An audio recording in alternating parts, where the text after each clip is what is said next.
토트넘의 미래와 손흥민의 행복, 토트넘을 좌지우지할 수 있는 사람은 딱 한 명입니다. 바로 레비 회장이죠.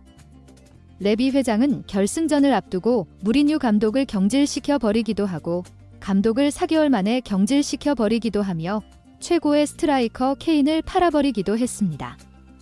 또한 30만 파운드 이상을 받아야 할 월드클래스 선수를 20만 파운드로 동결시켜 버리는 회장이기도 합니다.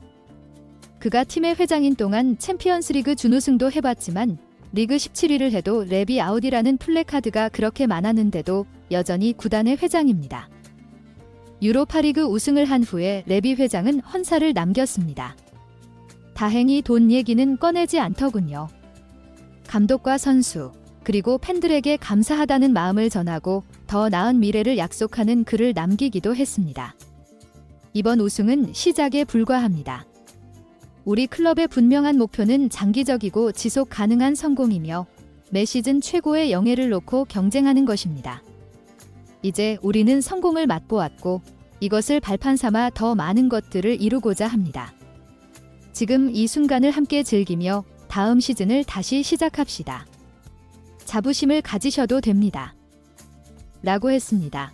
레비 회장이 돈만 벌면 된다는 게 아니라 이 우승이 시작에 불과하다면서 지속 가능한 성공이라고 했기 때문에 팀을 더 강하게 하겠다는 건 분명 의지가 있어 보입니다. 그건 손흥민에게도 매우 다행이죠. 손흥민에게도 목표가 사라질 것 같지 않습니다. 우선 영국 매체들이 앞다투어 보도하길 손흥민은 이번 여름 이적 시장에서 쓸데없는 찌라시조차 나오지 않길 원하며 무조건 계약 종료 때까지 토트넘에 남는다고 일제히 전했습니다. 그렇다면 손흥민의 스케줄은 정해진 겁니다.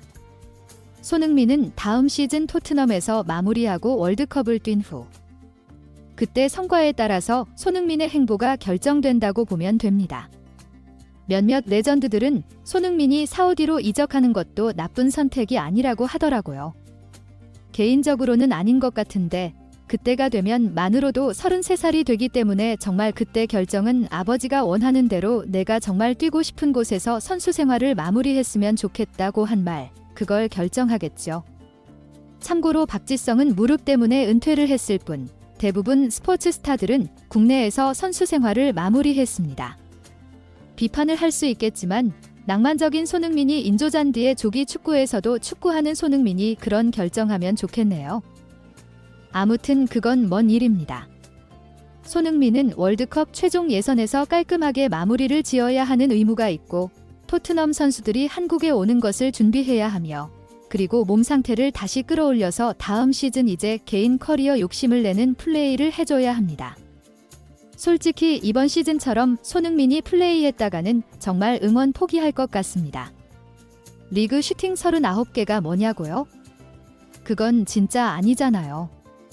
내년엔 경기당 슈팅 3개는 꼭 나올 수 있길 바랍니다. 살라가 29골 넣었다고 난리도 아닌데 페널티킥 9골이고 슈팅이 100개가 넘었습니다. 엔지 감독이 말했잖아요. 손흥민이 리버풀에 있었으면 손흥민도 살라처럼 골 넣었을 거라고요.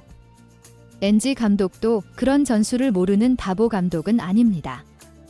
팀의 역량이 거기까지 안 되기 때문인 거죠. 하지만 이제 분명한 건 손흥민의 나이를 생각해야 하고 수비 가담하는 손흥민 정말 보고 싶지 않습니다. 그렇지 않습니까, 여러분?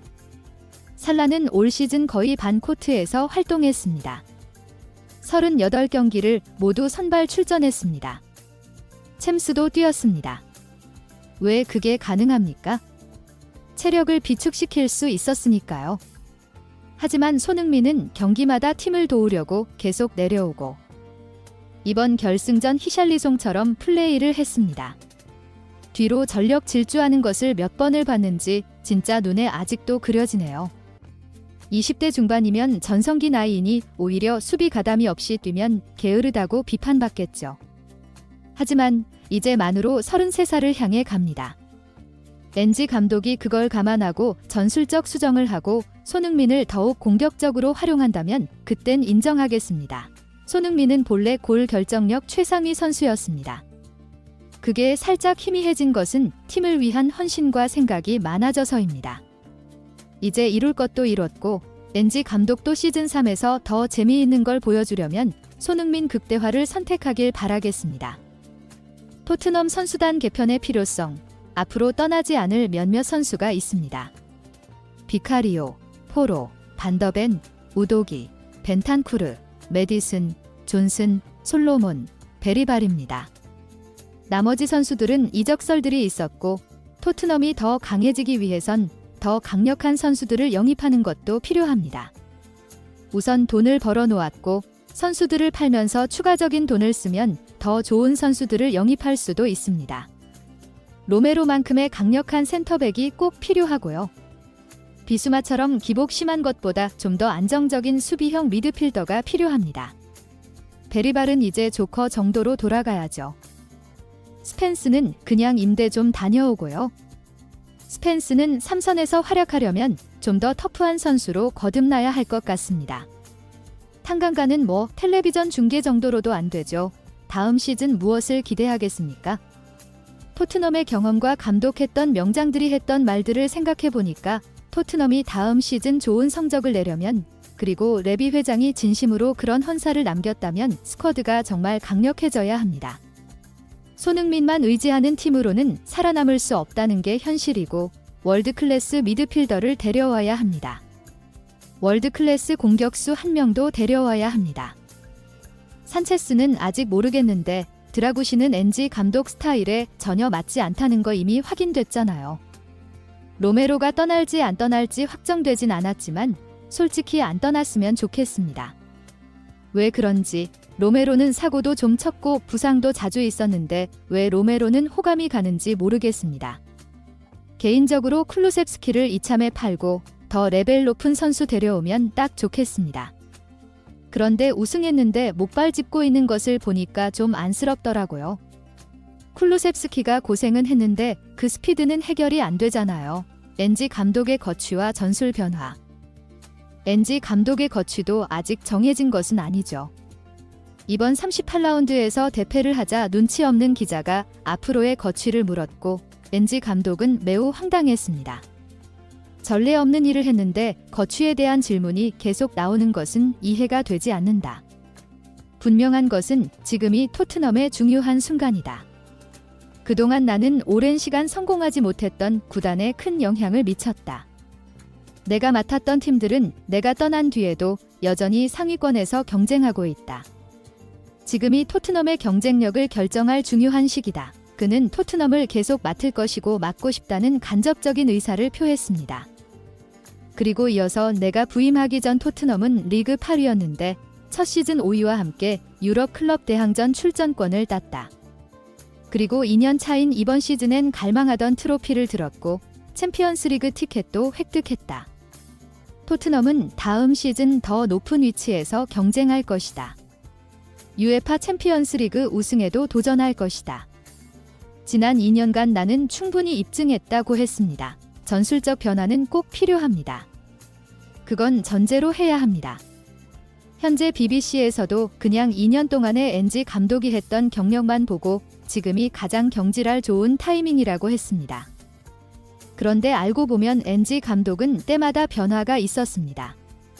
결승전에서 27%의 점유율로 우승했습니다. 이전의 NG 감독을 생각하면 상상할 수도 없죠. 그가 선택하는 건 모두 이유가 있었습니다. 무조건 라인을 올린다는 이번 시즌은 그 경우가 매우 드물었죠. 오히려 가장 큰 문제는 선수가 바뀌어도 감독이 바뀌어도 토트넘은 세트피스 실점이 굉장히 많았다는 것입니다. 이건 아스날한테 배워야죠. 나머지인 부상자 속출과 선수들 레벨 차이가 분명 있고 리빌딩하듯 어린 선수들로 모험을 걸었기 때문에 NG 감독도 억울한 부분이 있습니다. 콘테 감독도 보면 당시에 4위를 올려놓고 마치 이제 앞으로도 그런 전술로 나갈지 알았는데 페리시치를 데려오더니 손흥민의 활용도를 극소화해버리면서 변화를 줬죠. 그리고 쉬고 다시 돌아와서 나폴리를 맡았을 때는 아예 또 포백으로 바꾸기도 했습니다. 100억 가까이 받으면서 그냥 고집만이 아니라 선수들 역량과 상황 경험에 맞춰서 변화가 있지 않을까요? 토트넘은 아스날, 리버풀 같은 철인들로 가득한 팀이 아닙니다. 확실히 미드필더에서 강하면 팀 성적은 따라오게 되고 기복도 적게 됩니다. 맨시티가 무너진 것도 바로 미드필더의 불안정성 아니겠습니까? 여러분, 우선 손흥민은 다음 시즌 무조건 잔류라고 합니다. 그러니까 빨리 마음 다스리고 한 시즌 더 토트넘 응원해 봅시다. 유로파리그 우승 절대 못한다고 당당히 댓글 남기신 분들, 저와 내기도 하신 분들, 스포츠 모르는 겁니다. 토트넘 다음 시즌은 어떻게 될 것 같으세요? 댓글로 의견 남겨주십시오. 손흥민, 더 큰 우승. 그런 우승할 방법은 없겠습니까?